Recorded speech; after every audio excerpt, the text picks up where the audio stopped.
Bom, quando uma pessoa então, convive com uma outra pessoa que pode estar apresentando um quadro de ansiedade, isso é uma situação às vezes delicada, porque a pessoa que está com aquela situação, ela não percebe isso, ou às vezes ela se sente até um pouco invadida, ou, como eu vou dizer assim, ela não busca ajuda, né?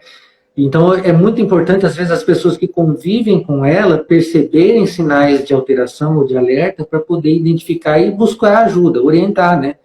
Então, assim, Cláudio, o que você acha de seriam os sinais de alerta mais grave, aquilo que realmente, não, a partir de agora a pessoa precisa de ajuda, o que a pessoa que está do lado, que às vezes está vendo que está acontecendo alguma coisa, pode fazer?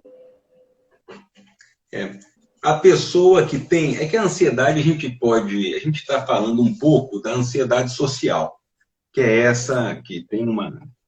que eu falei do chefe e tudo, né? E a ansiedade, de uma forma geral, como é um tema amplo, ela tem que ser vista desde a sua forma natural, a forma patológica, ao que a pessoa quer mudar. Então, se a pessoa, no caso de prova, como é esse que a gente está falando hoje do vestibulando, ou da pessoa, o que ela quer mudar, porque é uma ansiedade completamente prejudicial, imagina, você vai fazer a prova, sabe da coisa, mas tem aquelas situações de branco, ou até por um descuido, que a ansiedade leva a uma desatenção, você começa a preencher um cartão de resposta e erra uma sequência.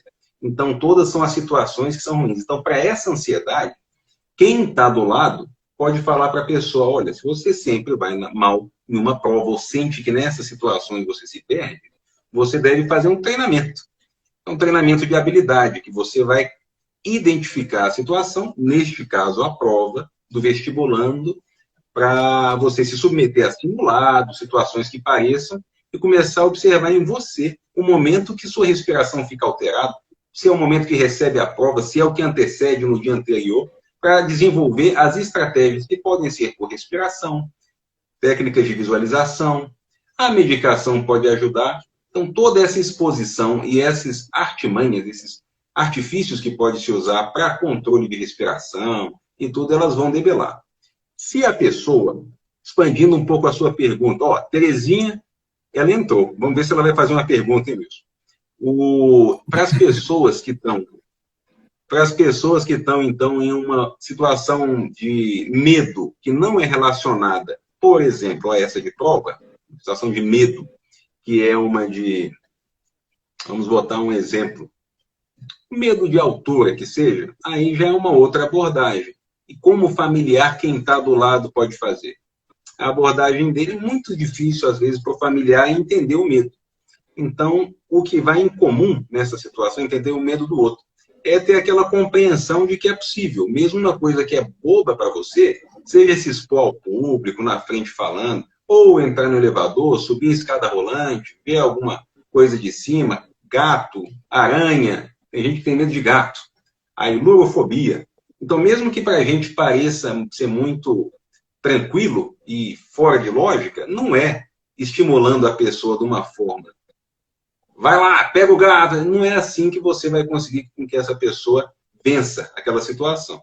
Então, a importância para quem está do lado é ter esta compreensão que é uma fragilidade que a pessoa tem, todos nós temos alguma, essa é a da pessoa, e a abordagem profissional se faz necessária quando a pessoa já está tendo prejuízos para a vida. Quais prejuízos?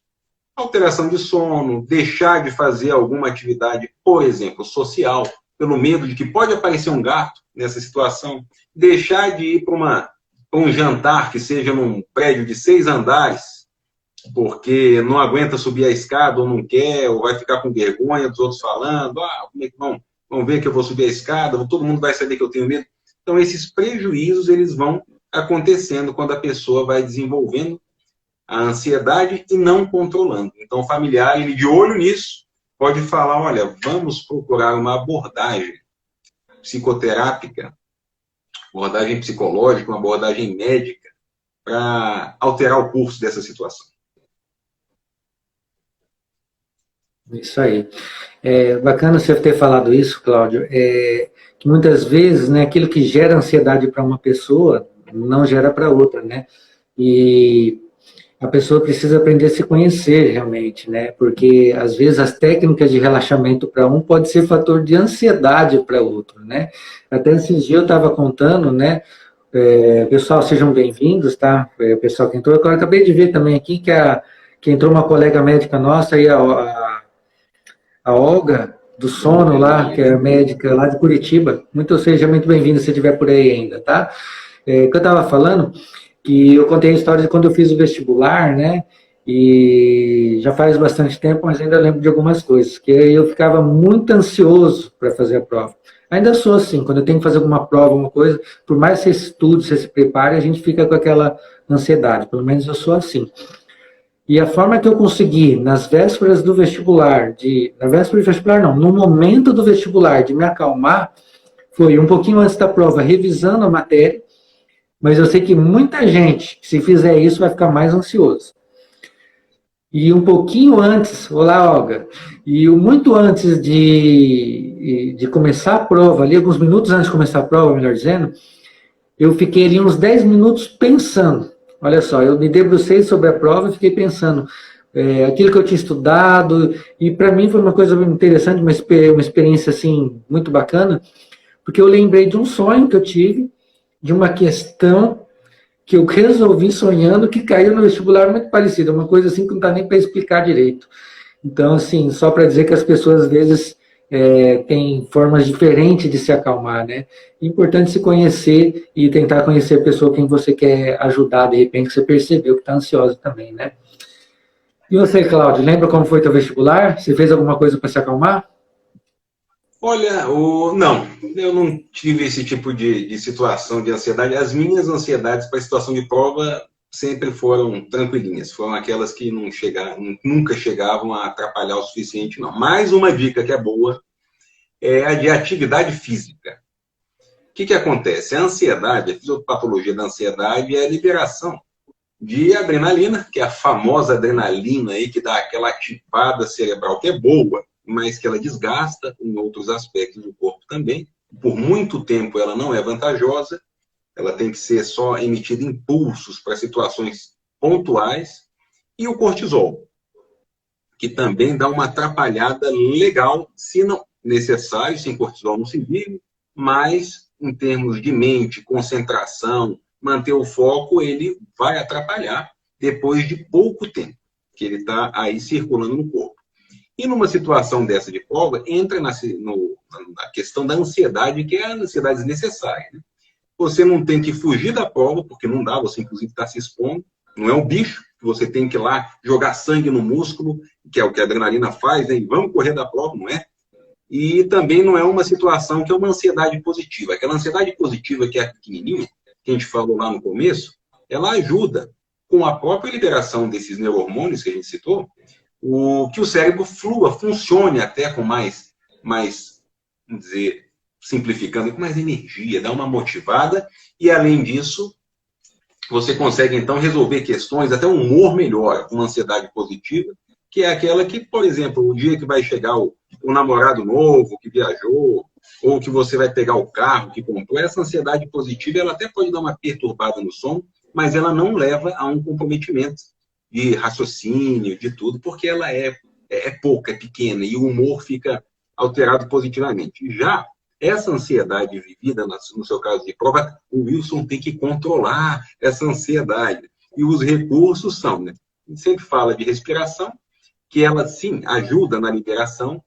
Hoje, o mindfulness, né, está cada vez mais essa técnica. Na verdade, ele é um conjunto de técnicas, né, que visam aí não só estar com a mente focada naquele momento, mas também envolve exercícios, estratégias de respiração. Maravilha. Interessante também a gente ver que... Opa, estava falando alguma coisa? Desculpa. Estava finalizando, eu ia dar a dica de ouro aí. A dica de ouro é a atividade física.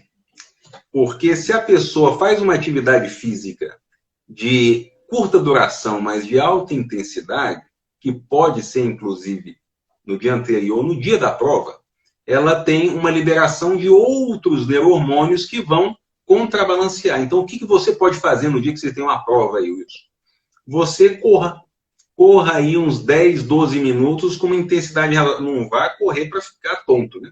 E se nunca fez antes, não vai fazer no dia. Mas aquela corridinha para você jogar no seu organismo os neurohormônios do relaxamento, serotonina, que é o mais famoso, né? Endorfinas, e isso vai fazer com que seu cérebro, ainda que você queira ficar ansioso, é mais difícil, porque está circulando no organismo em ativações em regiões específicas do relaxamento. Então, ainda que haja ansiedade por outro lado, tem ali puxando a corda para o outro lado a calma. E aí você fica melhor na hora de fazer a prova.